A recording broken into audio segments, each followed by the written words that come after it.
খুব শোনা যেত জামায়াতের মধ্যে অভ্যন্তরীণ গণতন্ত্রের চর্চা খুব ভালোভাবে আছে। সম্প্রতি জামায়াতের আমির ডাক্তার শফিক আবারও আমির নির্বাচিত হয়ে প্রমাণ করলেন, যেভাবে তিনি হলেন, আমি অন্তত পড়ে আমার কাছে মনে হলো এই তথাকথিত গণতন্ত্র আদতে গুপ্ত গণতন্ত্র। মানে গুপ্ত শব্দটা জামায়াতে ইসলামী এবং ছাত্র শিবিরের সাথে সাম্প্রতিক সময়ে ব্যবহৃত হচ্ছে এবং আমার কাছে এটাকে গুপ্ত বা ছদ্ম যেভাবেই বলি না কেন গণতন্ত্র বলে মনে হতে পারে। খুবই অবিশ্বাস্য। মানে আমি আগে ঠিক এত বিস্তারিতভাবে জানতাম না। এটা আমিও প্রচুর শুনেছি, জামায়াতে ইসলামীর দলের ভেতরে অভ্যন্তরীণ গণতন্ত্র আছে। এখানকার কেন্দ্রীয় সদস্যরা ভোটের মাধ্যমে তাদের সর্বোচ্চ নেতা নির্বাচন করেন। এই ধরনের আলাপ জামায়াত এবং শিবির দুই ক্ষেত্রেই আছে। যদিও আমাদের আশপাশে পরিচিত মানুষজন, অবশ্য জামায়াত এবং শিবির তো আর মহাকাশ থেকে আসেনি এবং তারা এই সমাজেই বাস করেন। আমরা এটা জানতে পেরেছি, এগুলো আসলে নাটকের বেশি কিছু না। ইনফ্যাক্ট এখন যে নিউজ আমাদের সামনে এসছে, একজন সাধারণ একবার শিশুও বুঝবে ব্যাপারটা আসলে কি। নিউজটা এরকম, অভ্যন্তরীণ নির্বাচন পরিচালনার দায়িত্বে নিয়োজিত প্রধান নির্বাচন কমিশনার সহকারী সেক্রেটারি জেনারেল মাওলানা এটিএম মাসুম শফিককে জামায়াতের আমির নির্বাচিত করেছেন। বলা হচ্ছে 9 অক্টোবর থেকে 25 অক্টোবর পর্যন্ত সারা দেশে সদস্যদের কাছ থেকে গোপন ব্যালটের মাধ্যমে ভোট গ্রহণ করা হয়। ভোট গ্রহণের কার্যক্রম শেষে সংশ্লিষ্ট দায়িত্বপ্রাপ্ত টিম ভোট গণনা শেষ করেন। এরপর শনিবার রাতে আনুষ্ঠানিকভাবে প্রধান নির্বাচন কমিশনার সংগঠনের আমির নির্বাচনের ফলাফল ঘোষণা করেন। প্রাপ্ত ফলাফল অনুযায়ী 26-28 কার্যকালের জন্য সর্বোচ্চ সংখ্যক ভোট পেয়ে আমির নির্বাচিত হয়েছেন ডাক্তার শফিকুর রহমান। পরের বাক্যটা ইনফ্যাক্ট এটা খুবই ইন্টারেস্টিং। তবে কত ভোট পেয়েছেন এবং নিকটতম প্রতিদ্বন্দ্বী কেউ ছিল কিনা তা জানানো হয়নি। আমি এই বাক্যটারই বিশ্লেষণে আসবো। একটা ইন্টারেস্টিং তথ্য হচ্ছে এরকম, যে দলটা বিরাট গণতন্ত্রের সবক দেয়, দলের অভ্যন্তরীণ গণতন্ত্রের কথা বলে, সেই দলটায় এখন পর্যন্ত মানে এতগুলো বছরে মাত্র 6 জন নেতা আমির নির্বাচিত হয়েছিলেন, পূর্ব পাকিস্তান এবং বাংলাদেশ মিলিয়ে। 56 থেকে 60 পর্যন্ত মাওলানা আব্দুর রহিম, 60 থেকে 71 পর্যন্ত এবং 92 থেকে 2000 পর্যন্ত অধ্যাপক গোলাম আজম। মানে বাংলাদেশে শেখ হাসিনা এবং খালেদা জিয়ারই খালি বদনাম হয়, তারা বছরের পর বছর থাকেন। এই ভদ্রলোক 20 বছরের মতো ছিলেন। 79 থেকে 92 সাল পর্যন্ত আব্বাস আলী খান ভারপ্রাপ্ত, 2000 থেকে 2016 পর্যন্ত মতিউর রহমান নিজামী। তার মৃত্যুদণ্ড না হলে তিনি সম্ভবত 16 বছরেরও বেশি থাকতেন। তারপরে মাঝখানে 3 বছরের মতো মকবুল আহমেদ, 16 থেকে 19, এরপর থেকে 19-এর পর থেকে এখন পর্যন্ত জনাব শফিক, এবং পরে আছেন এবং ধারণা করা যায় তিনি থাকতেই থাকবেন। এবং অবশ্য তারা বলতেই পারেন গণতন্ত্রের মাধ্যমে, নির্বাচনের মাধ্যমে নির্বাচিত হলে তো তারা থাকতেই পারবেন। আচ্ছা, একটু খেয়াল করি, যে বাক্যটা নিয়ে কথা বলতে চেয়েছি আমি আবারও পড়ি। তবে কত ভোট পেয়েছেন ডাক্তার শফিক সম্পর্কে বলা হচ্ছে এবং নিকটতম কেউ ছিল কিনা তা জানানো হয়নি। মানে একটা ভোট হচ্ছে, যেই ভোটে এই ধরনের একটা ব্যবস্থা আমাদেরকে হঠাৎ করে জানানো হলো, সর্বোচ্চ ভোট পেয়ে জনাব শফিক জিতেছেন, ওনার ভোট নেই। মানে একটা নির্বাচন বলতে আমরা কি বুঝি?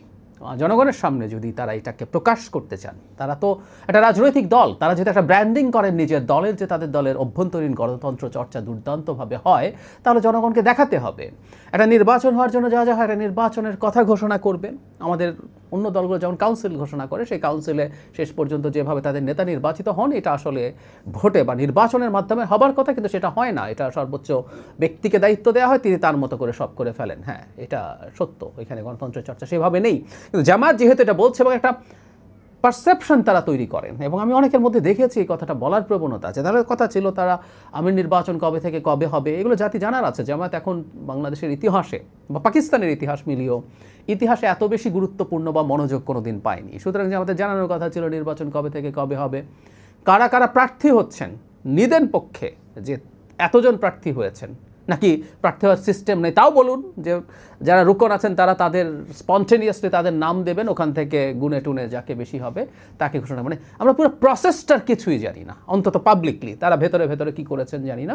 কিন্তু তাদের একটা রাজনৈতিক দল হিসেবে, বাংলাদেশে ক্রিয়াশীল একটা রাজনৈতিক দল, যে দলটা নির্বাচন করে ভালো ফলাফল করবে বলে পারসেপশন আছে, এমনকি ক্ষমতায় চলে যেতে পারে বলেও ধারণা করেন, যে তাদের একটা ইসলামিক জোট যদি হয়, সাথে আওয়ামী লীগের ভোট যদি যোগ হয়, সব মিলে। তো সেই দলটা কিভাবে এটা করলো আমাদের কাছে তো কোনো তথ্য নেই। মানে আমাদের সামনে এসে তাদের প্রধান নির্বাচন কমিশনার অভ্যন্তরীণ নির্বাচনের জন্য এসে ঘোষণা করে দিলেন যে উনি নির্বাচিত হয়েছেন। আমরা এত তারিখ থেকে রুকনদের ভোট নিয়েছি, নেওয়ার পরে উনি নির্বাচিত হয়েছেন, উনি সর্বোচ্চ ভোট পেয়েছেন। ওনার ভোট কত, আশপাশে কে ছিল না ছিল, কোনো রকম কোনো আলাপ নেই। এই হচ্ছে জামাতের গণতন্ত্র। তো এই গণতন্ত্রকে ছদ্ম বা গুপ্ত, গুপ্ত শব্দটা যেহেতু অনেক বেশি ব্যবহৃত হচ্ছে, জামাত এবং শিবিরের সাথে সম্ভবত এই শব্দটাই সবচেয়ে বেশি যায়। কারণ এই দলটা নানা সময়ে নানাভাবে নানা রকমভাবে এই গোপনে থেকে লুকিয়ে থেকে তার সব কিছু, তার গণতন্ত্রও গুপ্ত, সে এই রকম একটা পারসেপশন মানুষের সামনে তৈরি করছে, অথচ তার গণতন্ত্র গুপ্ত। গণতন্ত্র চিরকাল পৃথিবীর প্রতিটা দেশে গণতন্ত্র হচ্ছে ট্রান্সপারেন্সির একটা সিনোনিম। এখানে প্রকাশ্যভাবে কথা হয়, প্রকাশ্যভাবে সব কিছু হয়, প্রকাশ্যভাবে মানুষকে জানিয়ে করা হয়, সেটা হলো গণতন্ত্রের একটা খুবই উল্লেখযোগ্য দিক। আর এই ধরনের লুকিয়ে চুরিয়ে করা, এগুলো আমরা স্বৈরাচারী দেশগুলোতে, কমিউনিস্ট দেশগুলোতে, এইসব ক্ষেত্রে চায়নাতে আমরা দেখেছি, চায়নাতে এই ধরনের গোপনে গোপনে তাদের সদস্যরা নির্বাচিত হন, পলিট ব্যুরো হয়, তাদের সেন্ট্রাল কমিটি আছে, আবার সেন্ট্রাল কমিটির স্ট্যান্ডিং কমিটি আছে। কীভাবে হয় আমরা আসলে জানি না। সো জামাতের model to some extent China যেভাবে করছে সেরকমভাবে হয়, অথচ গণতন্ত্র বলে তাদের সে কি বিরাট ফুটানি। আমি চাইবো এই দলটা বুঝুক যে তারা বাংলাদেশে এখন একটা প্রকাশ্য রাজনৈতিক দল, তাদের প্রকাশ্যে খোলা মনে সাহসের সাথে রাজনীতি করা উচিত। কেউ বলতে পারেন জামাতের রাজনীতি জামাতকে করতে দেন, আপনি কেন করবেন? না, একজন নাগরিক হিসাবে আমি এটা দেখতে চাই বাংলাদেশে ক্রিয়াশীল একটা রাজনৈতিক দল, যেটা ওই যে বললাম বিএনপি, এখন আওয়ামী লীগ বাদ দিচ্ছি আমরা, বিএনপি গঠনতন্ত্র যেভাবে আছে সেভাবে হয় না, সুতরাং বিএনপির এই ন্যারেটিভ আমরা নেই না। জামাত বলছে যে তারা গণতন্ত্রের চর্চা করে, জামাতেরটাও নেই না, সুতরাং জামাতও একই রকম, এবং এখানেও 20 বছর 15 বছর 16 বছর ধরে এক একজন আমির থাকেন, ভার্চুয়ালি কোনো ডিফারেন্সের কিছু নেই। শুধুমাত্র কতগুলো কারসাজি করে তারা আসলে দেখানোর চেষ্টা করছেন, মানুষকে বোকা বানানোর চেষ্টা করছেন, মানুষকে মুখোশ দেখানো, বোকা বানানোর চেষ্টা, এগুলো মুনাফিকি, এগুলো ভালো কিছু না, এগুলো খুব খারাপ চর্চা।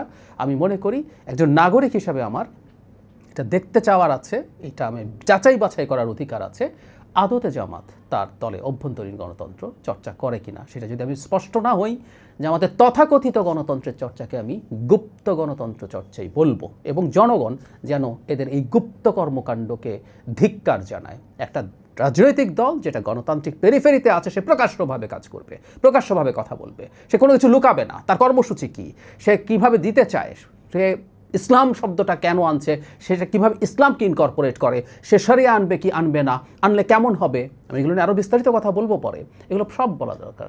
সব সরিয়ে টরিয়ে রেখে গোপনে একজনকে বলছি সরিয়া থাকবে কি থাকবে না, আরেকজনকে বলছি আমি দুর্নীতি দূর করবো, চাকরি দেবো, এই যে হাইড অ্যান্ড সিক গুপ্ত রাজনীতি, এই রাজনীতি থেকে জামাত বেরিয়ে আসতে হবে। কারণ আমরা প্রশ্ন তুলে যাব, তারা আসবেন কিনা সেটা তাদের ব্যাপার, কিন্তু আমরা এই প্রশ্ন ক্রমাগত তুলে যাব। গুপ্ত রাজনীতি বাংলাদেশে, গুপ্ত গণতন্ত্রের চর্চা বাংলাদেশ আসলে শেষ হওয়া উচিত।